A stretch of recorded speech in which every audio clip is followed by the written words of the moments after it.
Ja ku takohemi miqtë e mi, shpresoj që të keni kaluar sot një ditë të bukur dhe të keni marrë tashmë energjitë e bukura të fundjavës. Dua t'ju uroj një fundjavë të mbar, por me patjetër ju jeni kureshtar të dini, të mësoni, të dëgjoni më shumë rreth artistëve, njerëzve të cilët na kanë mbajtur mbërthyer për ekrani në Big Brother. Do të flasim për Eglitakon. Eglitako ditë më parë ka postuar një video. Një video që është postuar në fakt nga Henry, një djalë i cili siç duket është një trajnues, ku Egli ndjekën kurse. Besoj që mund të jenë kurset të moderimit,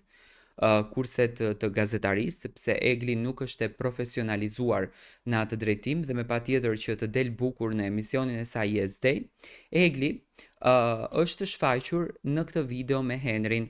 Henri duket shumë pozitiv, edhe pse fatkeqësisht ne shqiptarët e kemi këtë fenomenin që po ta shohim një gocë duke përqafuar një djalë apo duke falendëruar atë publikisht apo duke qenë e gjunjëzuar në mësimet e tij, ne menjëherë shprehim ato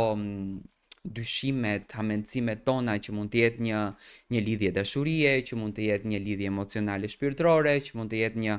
dashuri e pashprehur deri më sot, që Egli ka gjetur të dashurin e jetës, do me thënë ka patur nga këto komentimet lart e poshtë, që kanë qenë në fakt komentimet të shpifura që unë nuk dua as t'i dëgjoj, por edhe as që dua t'i besoj. Por si që duket Eglit nuk i ka plasur fare. Egli ka vazhduar me pozitivitetin më të madh, ajo vazhdon të ruan shoqërinë. Egli ka qenë gjithmonë koherente për të vërtetën, do të thoni pse, sepse Egli edhe brenda shtëpisë së Big Brotherit, kur fliste me Gjestin, kur fliste me banorët e tjerë, do me thënë fliste me krenari për miqtë edhe për shokët e saj, për njerëzit që Egli kishte njohur që nga shkolla fillore, shkolla e mesme, 9 vjeçare, që do të thënë janë vëllezërit e saj. Dhe në këtë rast Egli e ka këtë shpirtin e saj të pastër që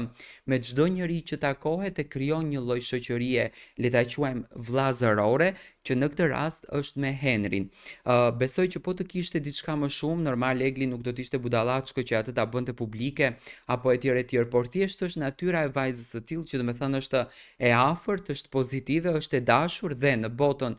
ku ne jetojmë normal që njerëzit apo ziliqarët duan të ngjisin nga një pik nga mbrapa dhe shprehin mlefin e tyre nëpër komente duke u munduar që ta ulin dinjitetin edhe moralin e Eglit. Do të thënë Egli është duke ndjekur një kurs me këtë Henrin, këtë djalin e mrekullueshëm dhe normalisht i pëlqejnë mësimet e Henrit, i pëlqen forma se si Henri shpjegon, do të thënë Eglit i ngulitet në kokë ajo që dëgjon nga Henri. Unë në fakt nuk doja ta shpjegoj këtë pjesë, nuk doja të merrem fare me këtë video, por nga që shoh shumë komente në rrjetet sociale që krijojnë skenare të ndryshme për Eglin dhe më duhej me patjetër në këndin e analistit të showbizit të jap mendimin tim, të tregoj atë që un kam parë tek Egli dhe tek Henri dhe unë nuk shoh asnjë gjë përpost një marrëdhënie shoqërore, një marrëdhënie